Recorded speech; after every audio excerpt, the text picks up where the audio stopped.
Man, your favorite GM is back at it. Added Tank Bisbee breaking news. A first, a third, a fifth, and whatever else for Micah. Dallas Eagles recap NFL Week 1 overreactions, man. This is Victory Monday Pod. Let's go. From the city of brotherly love.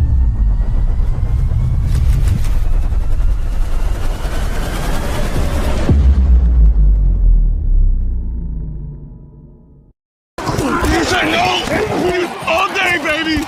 You know that. Let's hunt.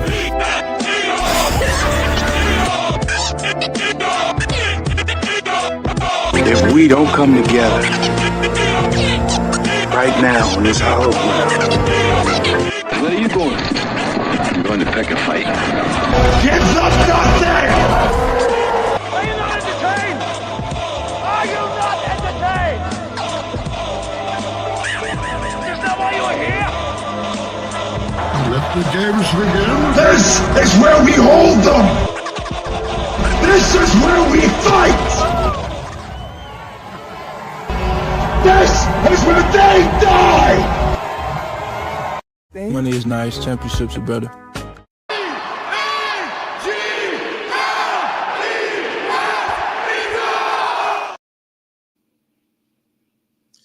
Welcome, everybody, back to another Victory Monday pod. It's nothing better than a win on Thursday night or Sunday night or Saturday night, all over the weekend. Nothing but a win in week 1, especially when against those hated Cowgirls. I am the player.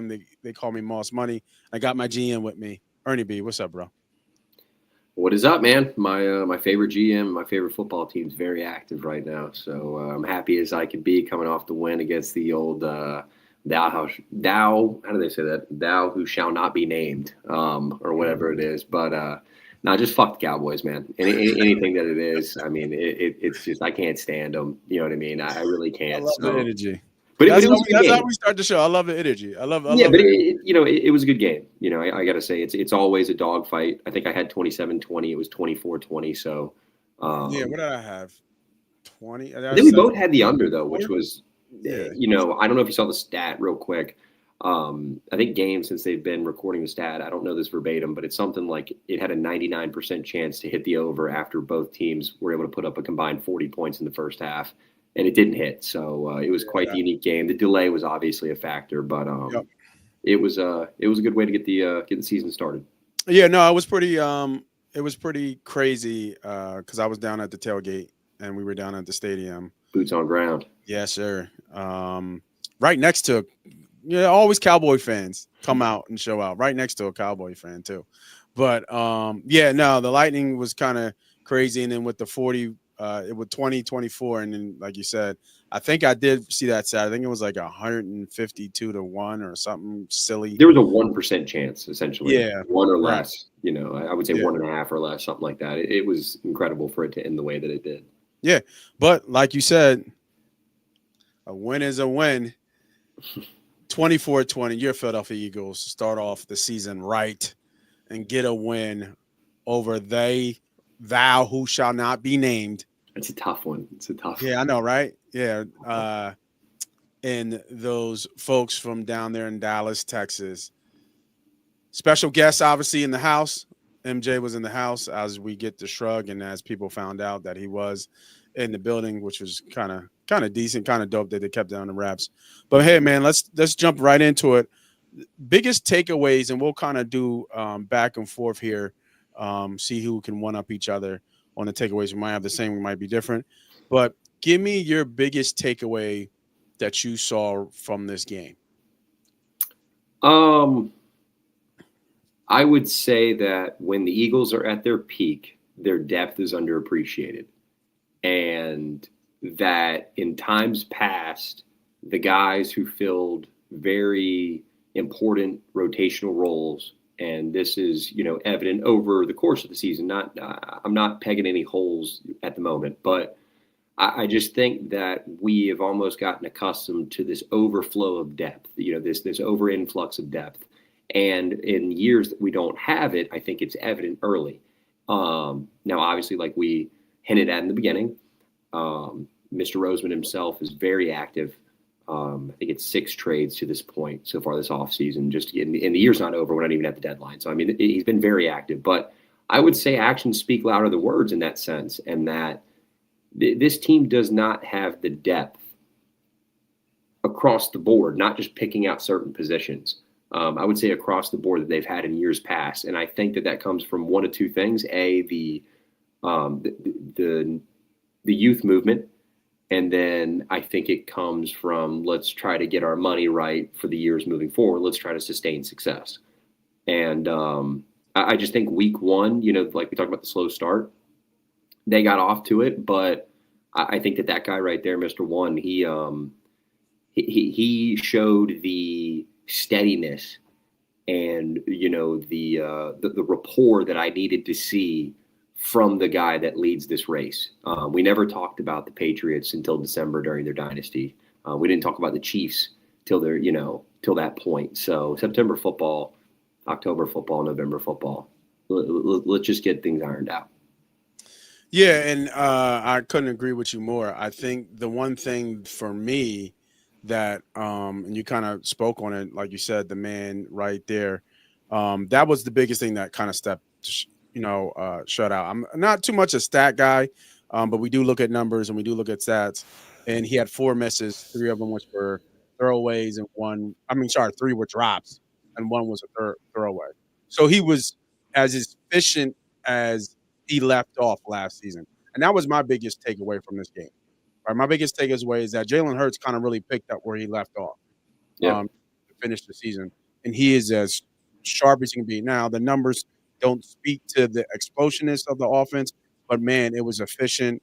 They kept drives alive, and they just went down the field and were able to put points on the board. So to me, the number 1 takeaway was Jalen Hurts being as efficient as possible, and maybe the most efficient I've seen him play in a long time. Now we'll get into the numbers, and we talked about that last week about what exactly he is. And I'm thinking now more that I understand the concept of doing whatever it takes to win. Because if you think about a lot of those runs he took, none of them were design runs. He just used his legs to kind of get out of trouble and gain yards. So, with him being as efficient and being smart with the football, the way he was, they're a tough out. You know what I mean? And they played a bad. I don't think they got lucky to win, in my opinion. You know what I mean? Well, yeah. I think if Micah Parsons on the Dallas Cowboys, I'm not sure we win that game. Because I could say the same thing about those are chase downs. Like at least he got away 4, maybe 5 or 6 times. Micah's chasing him down at least a couple of those. He doesn't. I guess my only argument would be if Jalen Carter finishes that game, then you could say the same. You know what I mean? Because Dak had all day to throw. Yes. And then I'll jump right back with my biggest 2 takeaway from Eagles versus Cowboys is that Jalen Carter to me now is the second most important player on this team. What do you think about that? Who? You okay? Who? Because I feel like I'm shoving a square in a circle hole with this, and it is just. I've said this. I mean, you could dig up, I'm sure, a lot more verbiage than I can remember. I pound the table for this. I've got one thing to say about this. A 32-year-old man baited a 23-year-old kid into making a poor decision. And the one note that I want to make is there was no 55, there was no 91, there was no 2, there was no 8. 53, as many as people want to put that on Zach Bond, he's not that kind of guy. He is a leader by example and I will do what I need to do in order to be great. This is how we do things. He will appreciate you afterwards. But as far as a snatch you up kind of leader, there's not that guy in that room. Now we'll get to that. I've heard a lot. I like that. This is a good take now. Keep going. Well, no, we'll get to that with Zadarius Smith. I've heard a lot of great things about Zadarius Smith, and I think the most of Jalen Carter. I really do. I don't think people understand. He's a very polite person. He's just a genuinely good dude. The kid made a bad decision, and now all we talk about is, oh, this is the kid we knew from Georgia. He hasn't done anything up to this point. He's done nothing. I mean, aside from one poor decision, and don't get me wrong, it was on the biggest stage. It was the first game of the year. It was against the Dallas Cowboys. Yeah, everybody was watching. Caught on television. Like, I understand all of it. Yeah. He's a young man that made a poor decision. And I don't stamp him for that. I still think he is an ascending football player. He is on track to be the best defensive tackle in football. And I still think he breaks Jeffrey Lurie's bank account. And their actions tell you, they didn't sign Zadarius Smith after the Jalen Carter incident. They actually were in a bidding war with the Lions over guaranteed money in base salary. So they had been in negotiations for multiple days. Zadarius Smith was going to be a Philadelphia Eagle no matter what happened in the Dallas Cowboys game. So this, I feel that it is disrespectful to the boy, the man, the guy that Jalen Carter is in his life to take one action and stamp him because of one decision he made previously. Now, I understand how this all works, and I understand that, he's going to be that guy. He's going to have a target on his back. I get it. But the league will tell you, I mean, they did not suspend him today. Nope. And by rules, I guess from what I understand, if he were to be suspended, it would have had to happen today. That way tomorrow he could have appealed it. Mm-hmm. And that has gone out. So tomorrow his fine will be announced. The guesstimation is his fine will be $57,222. Motherfucker had it to the dollar. It's a formula, man. You know what I mean? We live in a system. Everything's a system, and this is a system within 1,000 systems. So it hurt the team. And I'm going to bring this back around to a little slam dunk on Nate here because hold up, relax now. The defensive line without Jalen Carter. Mm-hmm. Compared to the edge rusher room, I mean, come on, man. Azeez Ojulari didn't dress. No. Obo Okoronkwo. I'm usually fantastic with these names, but he didn't dress.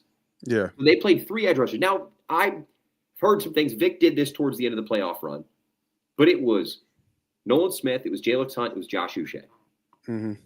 And in the morning after they signed Zadarius Smith. Zadarius Smith is a 4-3-3-4 defensive end. He is basically going to do what BG did for the team last year, something that they were lacking, pretty seriously. A veteran. Yeah, and I think that's where I come back to. There was no one to snatch Jalen Carter out of that situation, whereas in years past there have been. Now, he's been a great leader in camp. He has led by example. He's been awesome. He makes a bad decision. Things happen. It is what it is. We'll move on. If there's another ring added to the trophy case at the end of the year, nobody talks about it. No, I think that's a good take. I want to welcome my right-hand man, partner in crime, another player, Del State alum. Be humble. What's up, bro? What's up, brother? What's going on, man? I'm watching this game, man. Monday Night Football, first one of the year. Boy with the funky nails got in the zone already. Yeah, he did. Looking good. He did look good. Sharp. Yeah, he looked good. He looked a little rushed a little bit, like he's not settling in yet, but I think he will. Okay. So what we're talking about right now, bro, is the takeaways from the game. First takeaway, Ernie B said something about the depth of this team and how that's underappreciated. My first one was with the guy that you see right there and how sharp he was in the game. And then I went right back second, where I think Ernie B had a great take about the veteran leadership missing from this team and how evident it was as Jalen Carter was allowed to kind of roam free and get baited in, where another veteran would have saw that 91, 55, 8, 2, all those above. But for my take was that Jalen Carter, to me, now is the second most important player on this team. Which I agreed with. I agreed with. And then to clarify real quick, Brent, on the depth thing, I just said that the shallowness of the depth for us this year is much more evident than it has been in years past. But I think that we forget that when years go south for us, it's because the years that we do have the success we do is because of how much depth is on the roster. Yeah, I agree with you. I think Howie will be doing this thing like you just seen today, adding pieces, a couple of veteran pieces with Smith over the weekend. I do agree with you guys too, though. Really, man, for me, the glaring problem I see with this team is that CB2. I just can't get it out my mind. Like, it was so bad. Like, I don't think I've seen a bad play of cornerback in a long time watching it was a Jackson running around asses and elbows chasing after players. It was pitiful. And then for him to come into the post game and say he had a C to C plus game, motherfucker, what game was he in? He wasn't even on the planet. I didn't even know he gave himself a grade. Yes, bro. He said he had a C plus game. Man, listen, I don't want to see him on the field unless it's on special teams, because I know the all 22 is going to show how bad it was. But not trying to beat him up too much. I do agree with you. I think you guys are spot on with Jalen Carter being how important he was and is to this football team. He can't make no stupid. Now seeing the full story and hearing the full story, he's still responsible for his actions, but I understand his actions now. It's much more clear. He has to be smarter. He can't be baited that way, because now everybody's going to try to bait him. So Hopefully this is a learning lesson for him, and hopefully he'll mature real quickly. I think he got good leadership around him with Jalen Hurts. He said he spoke to him. And with Nakobe Dean not being there, I think that's a big piece for him. We're kind of helping him be responsible. So, but yeah, man, that dude number one though, sheesh. Yeah, no, and I said on the show a while ago about one, and I think I echoed it with you. The theme is, 2 words, and that's Jalen Hurts. And we saw we'll get into the reaction part of week 1, or overreaction part from week 1, where we saw a lot of good quarterback play. And I think probably would get overlooked is how efficient Hurts was, throughout this game. And again, I do feel like we kind of got lucky out of this game. I feel like Dallas had its chances, and they could have got one and got the game. Luckily for us, CeeDee Lamb was already out there on the jug machine trying to get right. The sticky in the gloves wasn't working for him. You know what I mean? So good for us that happened. And then I think we talked about this too with Mitchell shadowed quick, like in kind of going to your point, Brent, about CB2, how big a glaring issue that is. And I said that in both shows, whether it be breaking down betting or on this show before, that the first thing I'm doing is I'm throwing at that corner early and often all day. And I think you're going to see that come this week when we have a Super Bowl rematch with the Kansas City Chiefs. All right, one more. I'll be right back, boys. I'm not peeing. I'm actually grabbing DoorDash. Shout out DoorDash. He does this to me every week. Every week. Every other week. He just said, "Bro, I gotta go drain the." You know what I'm saying? I think you kind of said it about CB2. That was my big takeaway. Anything else for you, bro? Of another big takeaway from this Dallas and Eagles game that you felt is worth noting or saying? Obviously I think, we gotta make sure, and obviously it's the first game for offensive coordinator coming in there and calling plays. I think the way Jalen approached the game was excellent. He gets he gets a perfect grade from me in the way he played the game. With that being said, I do think it's a responsibility of the offensive coordinator to get his star player involved. And you got to get that guy touches. I know it's new for him, And I know Jalen is trying to, and that's one thing about Jalen. Jalen is a team first guy, and he respects hierarchy. He respects how football is to be played, and I think for him, he's going to make the right play for that offensive coordinator to ultimately make him look really good without having to force things. I know. I looked at the tape. I think they had some all 22 on AJ Brown, and he was double covered, I think, majority of the game. So for Jalen not to force that, it would be a forced play. But I do think you have to scheme up some things, a screen route, a quick slant, a dig, something to get his hands on the ball to get him in some type of rhythm. So I think that will be my only critic. And I think that will change immediately going into week 2. But I cannot be more happy as the way Jalen has took the approach of the seasons. And in week 1, I think there's a lot more to come. And I think we need to really start thinking about, how we look at the quarterback position. I think Jalen Hurts has completely changed what we think a quarterback should be. Not saying anybody needs to be like Jalen. I'm just saying, like, we need to add him into this conversation of being an elite quarterback because of his ability not only to play the position, but just he's a football player, right? You don't usually get football players at that QB position.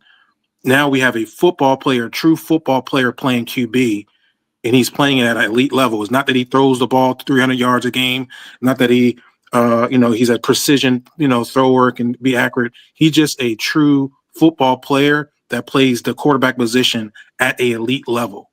Does that make sense? No. No. Because I think when you look at the top 10, I think if you look at the top 10, and I think you can put him in the top 10, I wouldn't say none of those quarterbacks are not football players. I would label all those. So let me guys. explain what I mean by football players. Okay. You have quarterback, like you have position players. Right. And most quarterbacks are QBs. Like, that's it. They're just a QB. Usually don't see like football players play the QB position. It's like, hey, Brent, you can play linebacker, defensive end. We can even run you at that tight end. You're a football player, right? We can plug you in anywhere. I think Jalen is a football player that is elite at the position of quarterback. He can run the ball like a running back. His IQ is next level elite.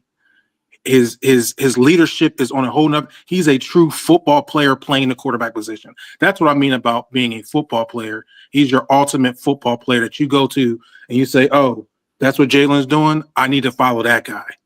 You see what I'm saying? Let me say something real quick. Mm-hmm. I agree with where you're coming from, Brent, in the sentiment of not necessarily physicality, but mentality. And I think that it's been kind of getting into national media lately about the phone calls with Peyton through Chris Collinsworth, about how we run a very similar offense to the early Colts, which, I mean, why not? You had Marvin Harrison and Reggie Wayne, with Dallas Clark and Edgerrin James. I mean, and we've been working that into what we do today. Football is football at the end of the day. You guys know better than I do, but there's only so many ways to play the game. And I think that Hurts's mentality right now is that of the greats. Now, the question is, can he sustain? And I think that's everybody's question. Will he ever be a Josh Allen or a Lamar Jackson, Patrick Mahomes? I don't think so, but I think he'll have his games. But I think that his consistency level is a little bit better than what we saw week 1. I think that his stats, his numbers are usually a little bit more inflated. And I think that week 1 was just week 1, the weather delay. And, the Cowboys sacrificed their soul to the run. We're going to see this. I said something to Nate about this either last show or the show before. And it was just, I feel like yet again, post week 4 at Tampa, I believe we're at Tampa. Regardless, Tampa, they're going to readjust and figure some things out. But I do agree with the fact that if he can continue this trajectory that he's on, right now he's creating that sustainable success as a leader, as a quarterback. And I think I agree as a football player, because He said, look, you guys are going to take away my best player. That's fine. I'll show you what I can do with my legs. I don't need Saquon to run the ball for me. You know what I mean? I can make these plays. And I don't know. I digress. I think that I agree. I will never tell you right now that he's a top 10 quarterback. But what I saw last night with the new OC, you know what I mean? With all these young guys around him, with Jalen Carter doing what he does. I mean, the adversity that we went through, the shining lights. He continues to do what he does best: win football games. And I know that you want to probably move on. I just want to add one last thing. I think we fail to realize too, he's had a different offensive coordinator every single year. He's been there. Yeah. So when I'm saying a true football player, I'm saying that you put anything in front of him, this dude is going to sell. He's done nothing but that since he stepped in the league. He's excelled. Go back to college. He did it in Alabama. He did it in Oklahoma. He did it in Philadelphia. He is a true football player that is a team first, no matter what it is. I'm going to sacrifice me being selfish to get my best friend the ball to win this game. Yeah.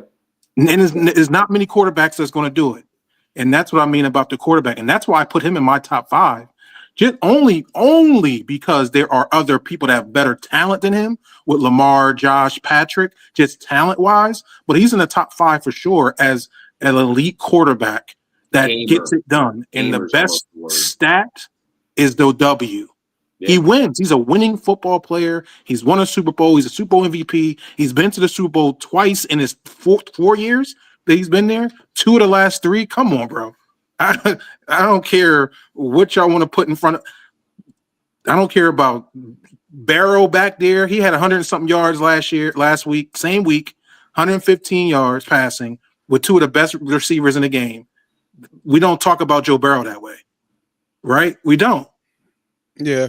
No, I get what you boys are saying, and I agree that I think I agree that he's playing the position at an elite level. And I think, it's just not flash. There's no, it's not style points. I mean, we saw that game, Sunday night, with, 2 MVP candidates going at it and how the position at an elite level statistically is played. And you would think that he's an enigma to me a little bit, because I've never seen a player win this much and be in the conversation without the numbers to really back it up outside the wins. You can't name me a quarterback that's an elite quarterback who doesn't have like 4,000 passing yards and 30 plus touchdowns in at least once in their career. You know what I mean? Out of these guys. So he's kind of, but he's taking his best strength, which is his ability and his mind to play the position at a really an efficient level. Like that's where he's kind of going to me. Like he's so damn efficient. And if efficient means he has to throw for 300 yards to get it done, then he'll do that. But if efficient means that he has to throw for 150 and run for 60 and don't, rush for 2 touchdowns to get it done, then that's what it means too, to me. So whatever the game dictates for him to do, he's going to do, and I think he's doing that better than almost anybody playing. Mm-hmm. Not name Lamar, not name Allen, and maybe not name Pat, because those guys, he's in the category where he can will his team to win. I think Jalen Hurts can will this Philadelphia Eagles team to win. He just does it in a different way.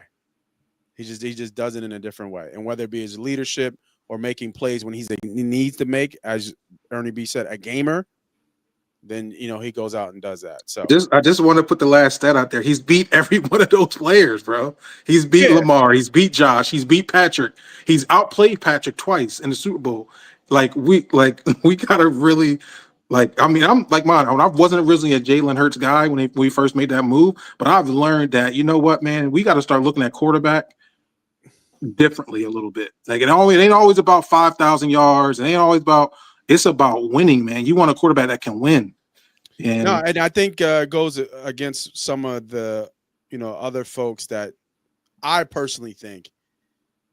I say winning is a QB stat. and other folks say winning is Many a people don't. team stat. Right. But Yep. I believe winning is a QB stat, and I think that's where this is where he's the enigma of that.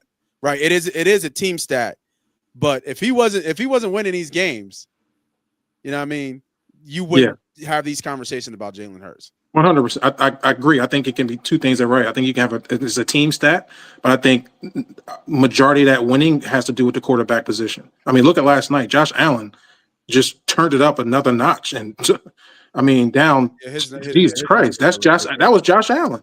Yeah, I'm about to say I don't even know if that's another notch. I think that's just Josh Allen. I think he's just that bad of a motherfucker, man. Like he's that dude. Yeah. He's And then you see the other side. Lamar Jackson goes right back to what he usually does in big time moments, and he folds. Not saying that it was his fault. The fumble was definitely on Henry, but they had one more drive. And Harbaugh is historically, I think situational coaching comes into play there. We never talk about Belichick like that. We never talk about Sirianni like that. We never talk about Andy Reid like that. We don't talk about, well, I'm not even going to bring the other Harbaugh in there, but he's significantly poor in situations like that. And I just think that's a coaching thing all in all, because they have all the talent in the world, man. But Buffalo willed themselves to win, and all the flack that Sean McDermott gets. You know, you're talking about a Philly guy. I love Josh Allen. You know, I just think that LaSalle boy. Hey, yeah. Say that one more time. This could be I'm going to say it now just so it's on the air. I think this could be Buffalo's year. I mean, I don't want to overreact to one, but that would be my overreaction. Just because, like what you guys have just been saying, is that the quarterback is taking guys over the mountain, and right now this dude is carrying anybody that grabs a hold of him. And I mean, I'm gonna push back on that. I don't think this is Buffalo year. I mean, a lot of them passes. I think Josh was great in the moments. A lot of them passes was lucky. Like he took the risk and he took it and it paid off. But it was some tip passes, a couple of interceptions that should have been done in prime moments. The same and that defense, that defense ain't that great. Game, but I think that maybe they get a guy like Jabril Peppers or somebody in town to to come in and to fill up that safety void next to Cole Bishop. I think I just think Buffalo's the real deal, man. I really do. I think the addition of Joey Bosa tightened up the edge rush as opposed to a guy like an aging Von Miller. Matt Milano's healthy. Dalton Kincaid's healthy. Keon Coleman's in his second year. Their offensive line play has stepped up profoundly. I just think Buffalo, they do a really good job from the top down. There's some complaints about the owner over the, I guess, disappreciation of his hockey team. But I think Buffalo's a serious team to watch for. And I think that, I think Baltimore still, after this loss, could finish with the best regular season record just because of who they are. And who they have. But I love the fact that Buffalo just came out and punched him in the mouth like that. I mean, it's a heavyweight fight, as Sirianni says, for the whole season. But I would have to say that that's quite the way to start, and momentum builds. Yeah. Yeah, no, and I think we can segue right into that, man. I mean, I was going to talk a little bit about some of the moves, Howie, but I mean, I think the segue makes perfect sense as we kind of shift. And you guys talked about the overreactions of week one. I guess the first, my first overreaction, or, I think the Packers are for real. Oh yeah. I don't know if it's an I wouldn't say that's an overreaction. I think, but I think the Packers are for real. I mean, what they did to Detroit was silly. Detroit had nothing. And the way Detroit looked, especially without Ben Johnson, was Aaron Glenn was they're out both coordinators. Yeah. Allah, who just had that happen to him and had an internal collapse? I don't know. Recently, some team did that went to the Super Bowl. They lost, and then they lost both coordinators, and all of a sudden it looked like they didn't know what the fuck they were doing. It's important. Green Bay got one of the best players in football to an already extremely young, talented roster. And they were actually able to off one of their older, basically kind of a cap nuance, and swap it out for Micah Parsons. I mean, the Packers are, they are, I will say it right now, they are the standard in the NFC moving forward. Philadelphia is not there with them at this time. I will say today, they've got some things to iron out. But moving up through these weeks, that game on November 10th, my birthday, it's going to be an insane game. I mean, I think that's going to be a Clash of the Titans type style game. It's just going to be, barring injury, obviously, But the Packers, this isn't an overreaction. This is what I expected them to look like with Micah Parsons. Yeah, and I guess that was a bad word to say, overreaction. Let me see if I can find an overreaction. Here's one. The Indianapolis Colts are a good team. I mean, I don't think they're that bad. I mean, Dolphins. Yeah. How about this? How bad are the fucking Dolphins? Bad. I mean, dude, no one was talking about this going into the year, and Mike McDaniel might have the hottest seat under his ass. I mean, McDaniel has every tool to be successful, and he was this wizard of offense, and now we have absolutely nothing.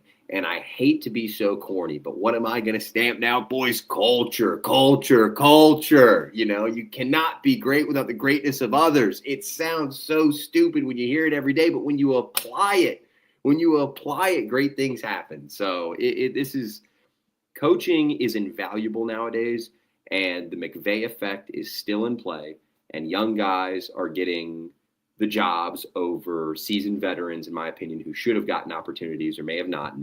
And with the NIL money and the way that college is going, the money's just flying around like crazy. So guys are just shifting all the way around. I don't know how in the fuck Mike McDaniel still has a job, but I do know that his boss, Stephen Ross, I believe, is a very hasty owner. So I cannot see McDaniel going into next offseason with a job in Miami, at least. I think his head coaching days are coming to an end, and offense coordinator days are going to be back in play. So maybe Shanahan and Lynch give him a call, and he runs back to San Francisco. Yeah, maybe. I'll see if I can give you guys another overreaction. Niners injuries were pretty bad. Yeah, I mean, well, now that we know with Purdy, and now they're talking about Kittle being Kittle could potentially hit IR with a hammy, and Purdy, I guess, is dealing with shoulder and toe. The toe, according to Shanahan, is more concerning. McCaffrey with the pregame stuff. I mean, they can't avoid their own fire, man. Here's one. The Cincinnati Bengals. The Cincinnati Bengals are a good football team. Yeah, I mean, they are. You think so? Yeah. They snuck out of that game. So Cleveland's not bad, man. Look at their roster. I know Cleveland's not bad. They just made the playoffs a couple years ago. They're not a bad football team. I mean, Myles Garrett, man. You could put Myles Garrett on a lot of football teams, and all of a sudden you're going to be like, Jesus, Carolina Panthers ain't that bad. They got Myles Garrett, you know. I mean, he's that level of player, and they aren't that bad across the board. They have some talent here and there. I think the Bengals, they're feisty with who they have. Obviously, they're the best definition of NFL purgatory at the moment because they're restricted by the brass above the coaching staff and talent. They can only work with what they're allowed to work with. So when contracts take as long as they do and all this, you don't get the chemistry. And then when you have guys questioning their superiors, you know, things don't go well. I think the Steelers are the talk of the AFC North, if anything. I was going to say, here's another one. Aaron Rodgers is back. He never left. Aaron Rodgers is back. Is that an overreaction? He just sat idle in New York for a year, man. He still can sling that rock. Yeah, you know? Aaron sure looked good this week against that Jet defense. 4 touchdowns. Put him in a good organization, good people around him. Got some good, solid veterans around him too. Get him some good tight ends. I mean, I don't know. Coaching. Great. Yeah, coaching. you gotta worry about the Pittsburgh Steelers right now. The way they look week 1. I'd say, Chief, I thought Justin Fields looked pretty good too. I was just about to say, what's more of an overreaction is saying that Fields looked great or Aaron looked good. I think it's more that Fields played the way he did, if anything. I mean, Rodgers walked into a stable organization, you know. Right. They are yet to suffer from a really bad losing season, or a losing season at all, rather, in the Tomlin era. I thought it was more surprising how well Fields played. For sure. It was 2 quarterbacks this week. I was very impressed with, obviously, our number one that wears number 1 for the Eagles. I just thought the way he handled that game was just amazing. But the 2 guys that I was not looking thought that could do nothing was Justin Fields and Daniels. Yeah. And I thought they both looked really good this week. I know it's only week one. It might be Monday quarterback or Monday overlooking or hype, but I thought those guys actually took their opportunity and looked really good in their new organization. So it'll be interesting to see what's going to happen with the Jets moving forward. Steelers are going to be a team that you have to worry about. The only thing you got to worry about the Jets now, the Steelers, is their health. They got some aging vets out there, 17 weeks in the season, so you got to worry about that. But shit, Mike Tomlin has been hasn't had a losing season, has been in the playoffs with fucking me at quarterback at a point. Right now, let's say Buffalo gets home field advantage, right? If I'm Kansas City, I don't want Pittsburgh coming to town. Yeah, that's tough. You know what I mean? I don't want that game. Maybe you want me straight up with you. I don't want that game.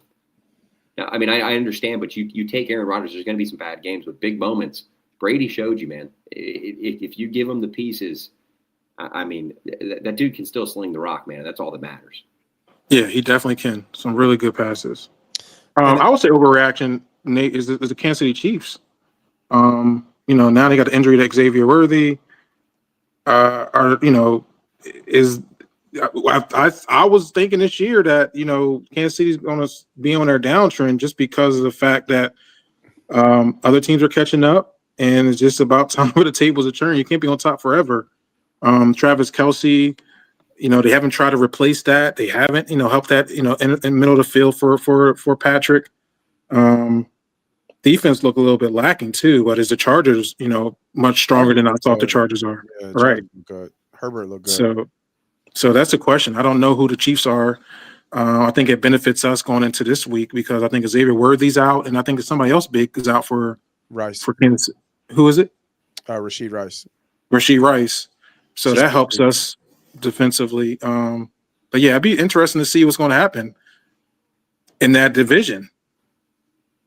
Denver, Chargers, you know what I'm saying? Like that division now. Raiders didn't look bad. And Raiders didn't look bad either. Yeah, you was hating on Gino. I was hating on the Raiders.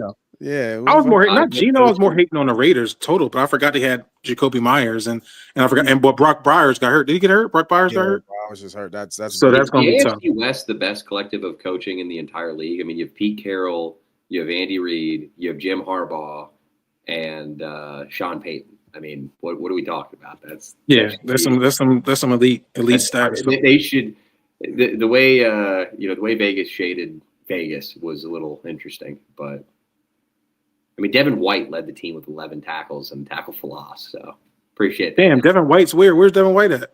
The Raiders. Starting. They had 11 tackles and a tackle for loss. That's crazy. Yeah, he had Jamal Adams playing Will too. So Pete Carroll's got him out there flying. Good for them. Good for him. Anything else from week one that you guys, any takeaways or anything, reactions, anything you guys saw from week one that you think is worthy to bring up until we get to Super Bowl rematch? You want to go first? Me, I kind of think we touched it. Only thing I can do is pat myself on the back as of right now is that I said this in our future show, Detroit. You're right. I don't think Detroit is going to be what people think they are. I think I think you think that the Chiefs fall off. I think Detroit falls off. Yeah, Detroit's the easy one. Kansas City in January. Detroit wasn't an easy one preseason. They're coming off a 15-2 record. They lost both coordinators, man. There's no statistical success behind that in the history of the NFL. I know. Even the Patriots had that happen to them. The Eagles did. The Eagles started off that way, though. We lost both our coordinators, went 10-1. In one of the most historical collapses in Eagles history, or the past 25 years. But yeah. we went 10-1 though before we fell off the cliff. Desai is today. Just tell me where Sean Desai is. I'd love to know. Oh, that's true. That is true. We still went 10-1. Matt Patricia looked real good. Matt Patricia looked real good for Ohio State, though. So yeah, he got that defense. Business, so, yeah. Other than that, I guess how long? I guess here's another question: how long you think the leash is on Flacco and the Cleveland? It's Cleveland, man. There's absolutely no predictable factors in Cleveland other than the fact that they will be Cleveland, and that's unpredictable. So yeah, they might. Yeah, what are you rushing to do? What are you rushing to do? Get Shador in there? Is that what you think you're trying to do? I mean, I don't know what they're going. I mean, what's the point of having Joe in there? Well, Dylan Gabriel's They next lost by up, one so it don't point. make a difference. Didn't they He lose still by got weight. 1 point? Yeah, he just lost by 1 point. Joe Flacco, until he gets Joe hurt. Flacco took him to the playoffs, man. I It's know. I Flacco remember. season in Cleveland. I was a Flacco. Yeah. I was a Flacco fan. Until Flacco get hurt, season, I don't think they're man. gonna change no changes because they don't want that. They don't want that whole discrepancy with the backup quarterback. They're gonna keep Joe in there until he gets Tell hurt. everybody, Google Jimmy Haslam. Just Google Jimmy Haslam. That's all you got to do. That's all you got to do. Just Google Jimmy Haslam, and you'll answer all those questions. All right. One takeaway I do got from this week. Obviously week 1 is still like a preseason for most. Is I think it's a lot of even play across the league. I think there's going to be some shakeups at the top that we're going to be more surprised and not going to be the usual suspects. I think you're going to have probably at least, I would say, no less than 3 surprise teams that's going to make the playoffs. I think it's 2 in each division each year, so I think that's 4 total. So I could see that number hitting 6 this year, though. I could see 3 from each conference making the playoffs that weren't in it last year. It could get real gnarly. It's usually on average 2 per year, so 2 teams on each side usually make it that didn't make it the previous year. I could see 3 this year, though. I agree with you. I would say that the guys at the top last year in the beginning, there was some separation. I think it's right here. I think it's going to be a really competitive NFL season. Yep. Like that. All right, let's go into this coming up Sunday at, 4 o'clock, 4:05, 4:15, the rematch. Chiefs versus Eagles, Super Bowl rematch again, right? Right. They have to have it happen. I mean, God. Yeah, they have to have it happen. And like you said, Brent, I think that they're coming in limping in a little bit, but they had this one circled, more than likely because of that ass whooping BTA from your Super Bowl champions. What do you guys think about this game? I don't even look at the line yet. We'll get there and all that stuff. But I mean, just from NKC, what do you think about this game? Is Jalen Hurts going to be needed to? Can Jalen Hurts play the same way he played last game to beat the Chiefs? At least this Kansas City Chiefs. I don't think it's a Jalen thing. Oh, if you start with me, yeah, go ahead. I wouldn't think it's a Jalen having to play the way he played this week. I think Jalen's going to adapt to the game that's going to be played during that day.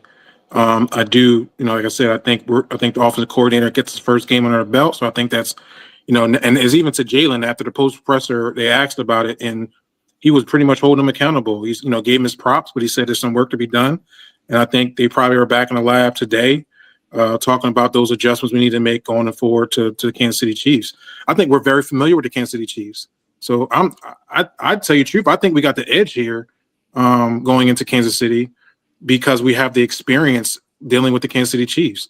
And we're healthier at this point, right? We're going to get the best defensive player we got back this week. He's going to be a real impact in the run game. They barely ran the ball with Isaiah Pacheco. I thought that was going to be a big increase since they got him back. I think when they rushed him like 5 to 7 times. So I think the Kansas City Chiefs have not changed. They just relying on Patrick Mahomes. You still got Andy Reid, but I think it's the same old Kansas City Chiefs. And I wouldn't change either because it's got them to the Super Bowl so many times over these past years. So I wouldn't change that. I just think we're ready for that. I am worried about the CB2 position. If we're going to be exposed by Dory Jackson like we were this year, if I see number 8 out in the field next week, we're going to be in trouble. Okay? That's my only thing. If anybody but number 8, and put anybody out there, I don't care if it's Cooper DeJean out there, put anybody else but number 8. I don't want to see number 8 no more. I'm going to go to my GM on this one. What's the word on the street that going on with the Philadelphia Eagles from injuries? We can talk about the trade, how Tank Bisbee is going to be. Is it Bisbee or Basby? I forgot his name. Bisbee is going to be used. Come on, man. Give me what you know from the GM side. Let me just address Brent's concern here. We worked out 7 players today, and 1 was a slot corner. There were no outside corners today. Quez Watkins was back in town for a workout. We'll see how that goes. But Quez Watkins was back in town for a workout. They worked him out. Okay. We worked out KJ Osborne, Quez Watkins, Mike Hilton, Isaiah Foskey, Jamin Davis. I could give you the backstory on the top 5. The last 2, Ladarius Henderson and Kadeem Telfort. Telfort rings a bell, but those are 2 offensive linemen. Jamin Davis was a former first rounder of the Washington Commanders in 2021. Isaiah Foskey was a second rounder of the Saints in 2023. Mike Hilton's a veteran DB from I see Mike Hilton came in. Yeah, Hilton came in. I think I sent that in the group chat. And then Quez Watkins and KJ Osborne. Osborne was with the Vikings for a while. I believe he played with the Pats last year. So they worked out that today. So not a single outside corner has been worked out. My guess would be that Adoree Jackson is going to start again. Oh, man. Unfortunately. I would say, Brent, if I had to ease your pain anything, I would say I'd be more disappointed in Jacorian Bennett's like 4 or 5 snaps than I was in Adoree Jackson's whole game, because he about accrued like 3 penalties in one play when he mauled the pass interference call. It was like, he grabbed his hip, yanked him around, then he punched, the body out and missed the ball. It was like, all right, had a decent tackle there, but I would have to say this. I from what I understood going into week 1 was that edge rusher was their number 1 concern. They were able to agree to terms with 33-year-old, as of today, happy birthday, Zadarius Smith, who had 9 sacks last year between the Browns and the Lions after getting traded at the deadline. Yeah, I like that pickup. From what I understand so far, it's a $4 million base salary, which technically wouldn't have to be fully guaranteed because it's week 2 or going into week 2 of the NFL. It is fully guaranteed from what I understand. At this point, this is what I know. I don't have anything that can go either way, with up to $9 million in incentives. So $5 million worth of incentives, $4 million base. So this is technically the highest paid player they've acquired this offseason. So a total of $9 million. And I think this is, like I talked about it, this is your BG. This is your play hand in the dirt. This is your 4-3-3-4 versatile defensive end. He's going to get a lot of snaps. If you want me to be honest with you, Nate will love me saying this. He's probably the most talented pass rusher on the team as he walks in the door. He's a highly productive player who I have also heard fantastic things about in the locker room. And I think that is something that is key here. Now, I will say Culture. They were going to sign Smith regardless of what happened with Carter, regardless of what happened. They could have lost to the Cowboys 47-3. They were still going to sign Zadarius Smith. They were actually, from what I understand, in a bidding war with the Lions over guaranteed money, in which case the Eagles and Howie Roseman just swung the bat and said, screw it, we'll guarantee $4 million for you this year. But with his deal that is up to $9 million, he is, at 33 years old, the highest paid player they have acquired this offseason, previously held by Azeez Ojulari at $4 million, who was a healthy scratch for the Cowboys game. Yeah, can you talk a little bit more about that? Because I think that's a little bit underrated in this in a piece where, I know Sirianni kind of talked about it today a little bit in his presser. He gave coach talk. He gave the coach speak, as they say. He said, this guy's going to be a part of our team. He's going to give us good things. I noticed at the end of last year, Vic tends to lean towards more of a 3-man rotation on the edge. He prefers more down linemen to 3-4 edge rushers, or just edge rushers is what he calls them. So last year it was Sweat, it was Smith, it was Hunt, and they were very pleased with that trio. And then Moro Ojomo stepped in, Milton Williams, they had their down linemen. Now we started off and we had Smith, we had Hunt, and we had Uche. I don't necessarily think the Zadarius Smith thing says anything about the production of those guys or how they looked. I just think it says more about, like we talked about, culture, but there's not a single player between those rooms that's a tweener. And Zadarius Smith becomes the first tweener where he can truly play hand in the dirt. I mean, he can play that 4-eye if he has to. He's big enough, he's strong enough. He can play that position. BG, offered that. And we didn't have that guy. We have a lot of small edge rushers. Ojulari at 25 years old has looked sluggish. He has looked just sluggish is the best word I can put it. He hasn't looked the best moving around in general. Now, what I got from a guy was Ojulari is a end of the year check his stats kind of guy. You know what I mean? Like, you watch him for the whole year, you're going to be disappointed. But when you look at the end of the year, he had 6 sacks, 11 pressures, a forced fumble. You know what I mean? Just he's one of those guys. So yeah. I think that his contract has him around right now. But the Zadarius Smith signing definitely says some things about how they feel about their depth. Yeah, I think it was huge to get him. We talked about it in the show, and I thought you were spot on where pass rusher was going to be a issue with this. I always thought that Hunt is the most, like you said, highest ceiling, and Hunt is the most talented pass rusher, and I think that does change with Zadarius Smith walking in the door. But I think that, damn, he had these field goals are just crazy. With he had a 59-yard field goal. Damn. And did you guys see that rule? Real quick thought change. Did I see that rule that the field goal kickers can now like hold on to the ball or something? Like they changed the rule for field goal kickers. Like before, the field goal kickers could they can almost use their own ball that they've been kicking with. Before they would get a new one every game, and that kind of the thing about how Tom Brady would you loosen up the air a little bit in the ball, something like that. Something similar to this is the same with the kickers. This is why you're seeing the last couple kicks, like the one guy from who was that? Who kicked it 60 yards, and the shit looked like it was good from like 65. Boswell kicked one this week. Yeah, Boswell. Yeah. It was a Tom 60-yard field goal, yeah. And it was good from like almost 65. And it's the way they changed the rule with the kicking game. Elliott's 58-yarder looked like it was good for a minute there. That was his best kick. Yeah. In a year and a half. So they're able to use their regular balls that they've already seasoned up? Like the ones that they kick during like preseason. I mean, not preseason, during like halftime and stuff. They can use those kicking balls instead of like the actual like game. The Deflate Gate has now been overturned officially for the special teams. Yeah, so it's and it goes to what the league, what more scoring. Brady is somewhere punching air. But it kind of whack though, because you think late in the game, you get the kickoff, they do the fair catch, you get the ball. What is it, the 25 or the 35? Yeah, I'm really bad. I'm really against this kickoff situation. Yeah, they're like at the 30, right? Yeah, I think it's like the 30. You get 35 is what 35 is insane. Yeah, you get the ball at the 35, and all you need is 20 yards. Look, he just broke this to the 40. To the 50. I'm good.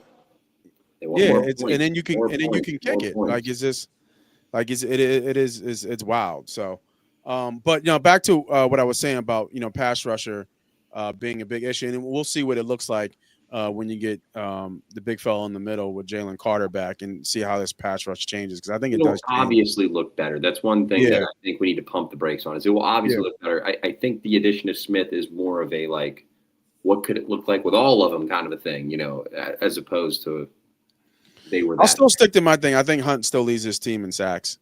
I've never been a big Nolan Smith fan. Everybody knows. Fun fact: it's his 4th year playing edge rusher in his life. The Nolan Smith hater. Just so you know. Did you see his quote? Who Nolan's? Yeah. No, of course not. His interview. You're looking for Nolan Smith quotes.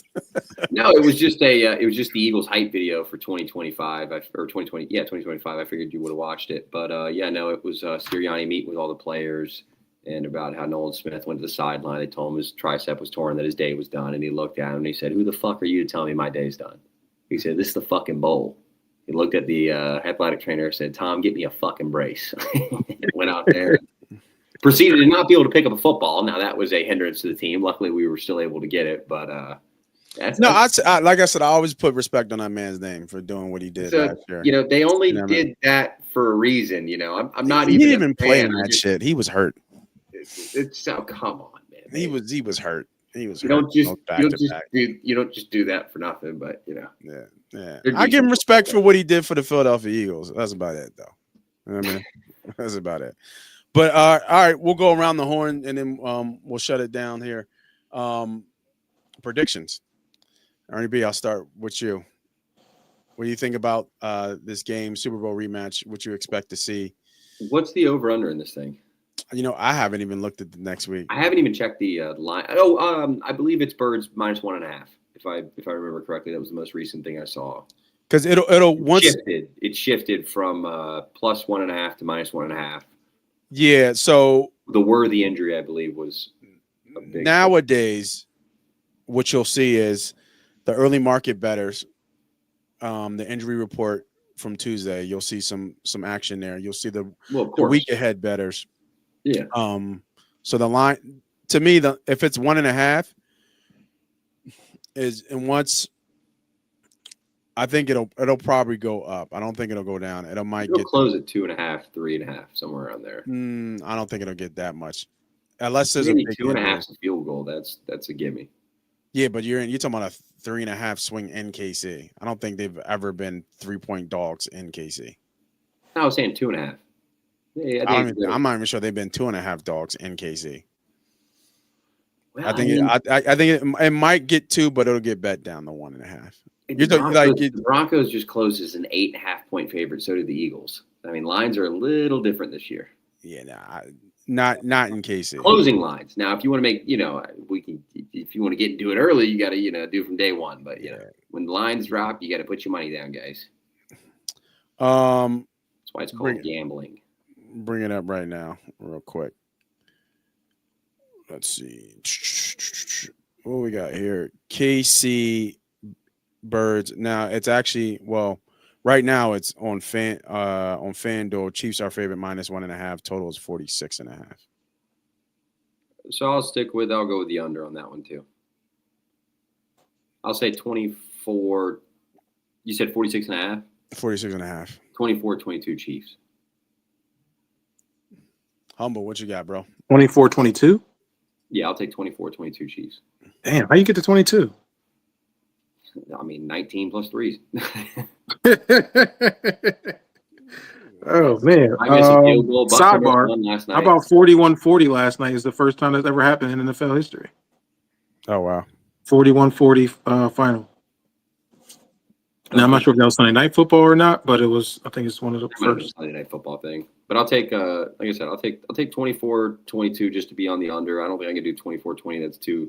That's too clean. I think 24-22.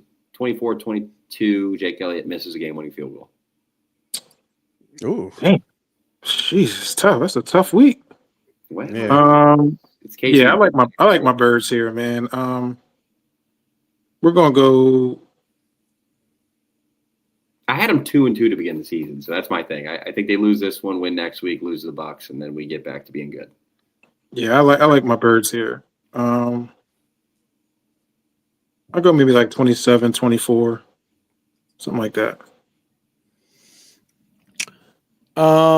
Yeah, I think I had this one circled at a loss preseason.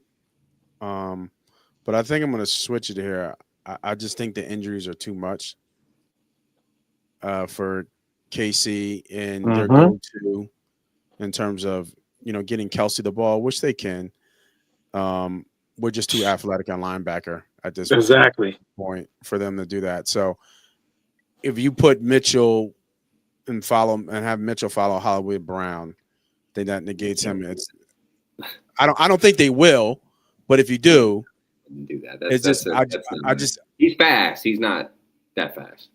Yeah, I just don't think that offensively, without Worthy, without Rice, it's going to be some no names are going to have to, what's that backup? I forget the backup. He always scored touchdowns. The backup tight end. But it's going to be no name people still on that team. Was it Nolan Gray or something like that? I think Noah Gray from Duke University. Yeah, shout out Noah Gray. Yeah, good football player. But Juju Smith-Schuster still on the team. He has tore us up before. I'm still have the rookie should potentially make his debut. The kid out of what is it? Utah State or whatever, runs like lightning. I don't hesitate. Give me the Birds. I don't. Give me all this Birds. Complaining about Adoree Jackson and we have this confidence going to the Chiefs just absolutely fucking amazes me because David Worthy's gone. That's big. because they're down their two Worthy, top they receivers. can work with anybody, man. They don't need Worthy to be successful. What does he do for them? You know, Hey, he played for the Stretches first. that field, brother. Hey, Every we single got player in and we that got room Jalen Carter stretches that back. field. That's huge. That's pressure. Yeah. And he going to have to make a statement this game. I'm taking nothing less than a sack for Jalen Carter. So he's gonna be ready to play. That changes the whole game. That changes They all of could Dallas. also, That game, just a fun Dallas, that fact, changes everything. They could also internally discipline the player. So let's remember I that. don't think they Why do. the hell would we do that? What the fuck? Why would we internalize? Like what? Yeah, we talked to him. That's what we did. We fined him. Move on. Yeah. Especially after that video when Dak is the one that provoked it. Dak provoked it's that. very college-esque, but it's on the table. I mean, they could Don't find do that him shit in, again. All right. What, That's what they right. gonna say. What would be the reason for that? Why would we do that? because the NFL says so. No, You don't- fuck that.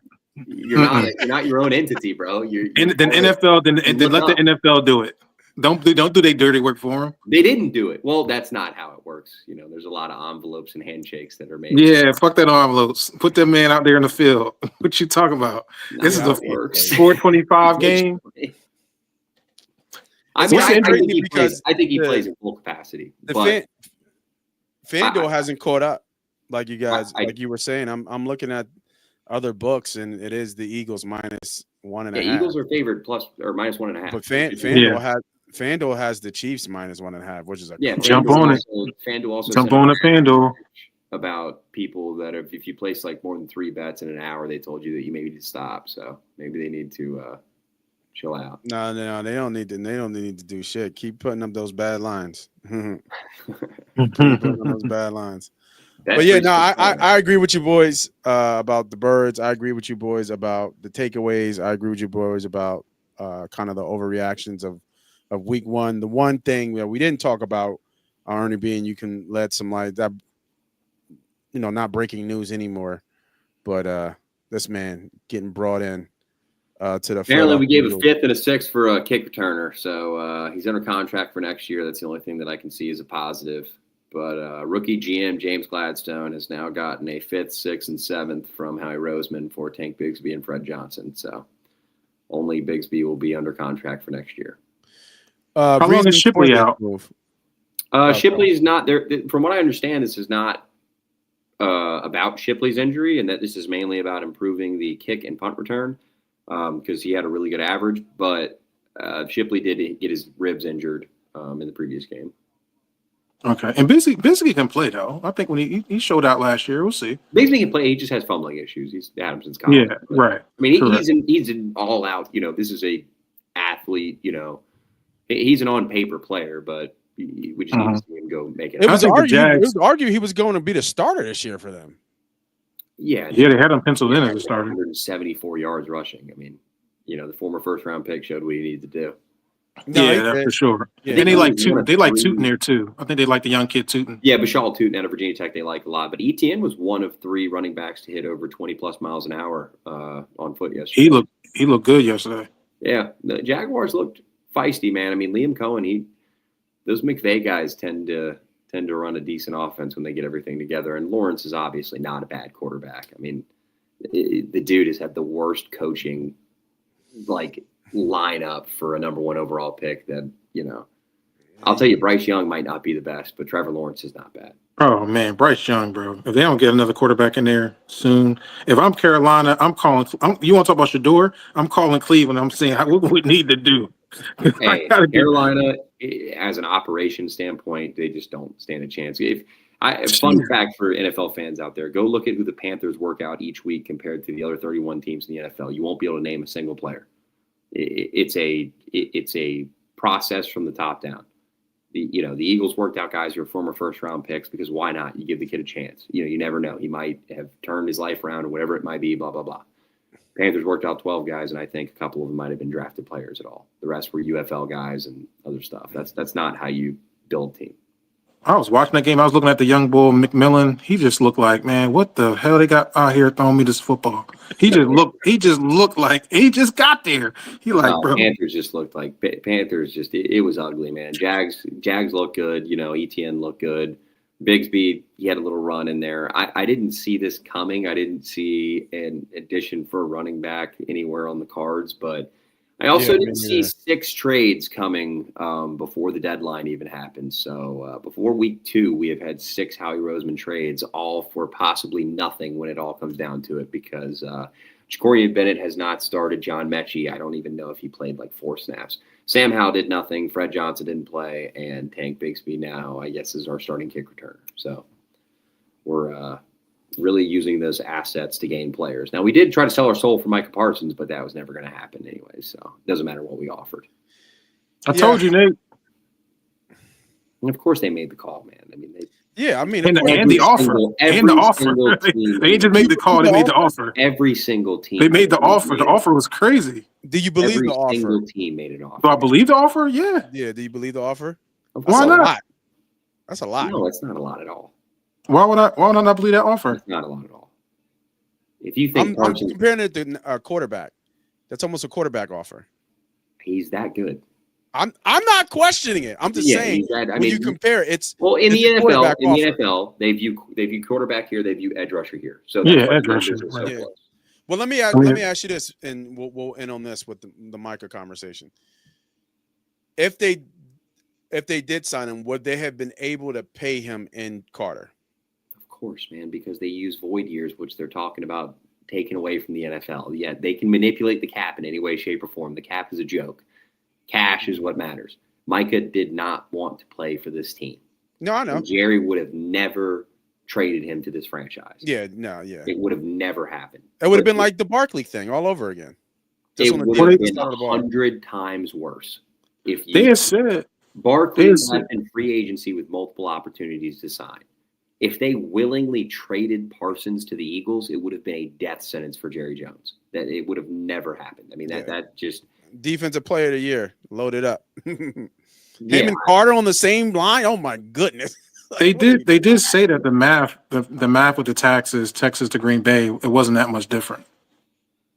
I think he made over 17 million or something like that. He assured it. I mean, it was the Packers. The Packers made sure he was taken care of. But I mean, they've also made 2 similar trades like this. It's Reggie White and Charles Woodson, both of which ended in a Super Bowl victory. So, the NFL has allowed this to happen on a couple of occasions, and it resulted well for the team that doesn't have an owner. For anybody that's thinking about some early bets, well, he got his first sack. So yeah, and he didn't even play. Like he played, but he didn't play. He didn't even play. He didn't even play. Rashawn Gary, Micah Parsons, Devontae Wyatt. You have one of the best young linebacker duos in Quay Walker and Edgerrin Cooper. I mean, they are. Yo, Walker was flying around. Cooper's even better, dude. That's the thing. Cooper's even better. I mean, they're. But Walker's their draft pick, though, right? From Georgia. Yeah, but Cooper was last year's pick out of A&M. Edgerrin Cooper's the one. Yeah, Edgerrin Cooper. Yeah, Edgerrin Cooper is the one. And they got McKinney in the back there. I think he might be 58 or 56, something like that. But yeah, they got McKinney on safety. They got Evan Williams, the kid out of Oregon, at the other safety spot. He plays a little nickel too. He's really good. Their outside corners are escaping me at the moment. I think it's Nate Hobbs and somebody else, but they're super solid, man. I mean, they're good football team. I don't think the NFC is open. I think everything that people thought the Rams were going to be is what the Packers are this year, because there was so much Rams hype coming up to the year. But I just think the Rams are rolling in with a broken leg. They're trying to pierce the race. Yeah, they'll go as far as I thought. Puka was done after that injury, and the Texans surprised me because I don't know what's wrong with the Texans. We'll see how that goes. Did Puka come back? What'd you say? Did Puka come back in the game? Yeah, he came back. I think he still finished with like 100 yards receptions or something on 15 targets. It was ridiculous. Yeah, it was ridiculous. Yeah, it's like why is Adams even there? Yeah, it was. If this is what we wanted, why'd you even bring the other guy here? It was just crazy. Adams scored though, right? Yeah, but Puka was getting just shoveled the football. Yeah, it's like Cooper Cup-esque. Just a little bit more. Yeah, probably more. All right. For those who kind of jumped in, jumped out, appreciate you guys. Got a little love there as well. It's tough going against Monday Night Football, first Monday Night Football, but we'll make it work. For myself, I'm the player. Got my right-hand man, the GM. That's Ernie B. Be humble. We see you guys next week for Victory Mondays. Don't forget, Wednesdays is our betting show. Came back strong. came back strong on that Wednesday, bro. I think we swept damn near all the plays almost after a bad opening. Came right back, like I said, for Wednesday. So make sure you guys checked out, and hopefully we get a gambling nights back in here. It's been a while.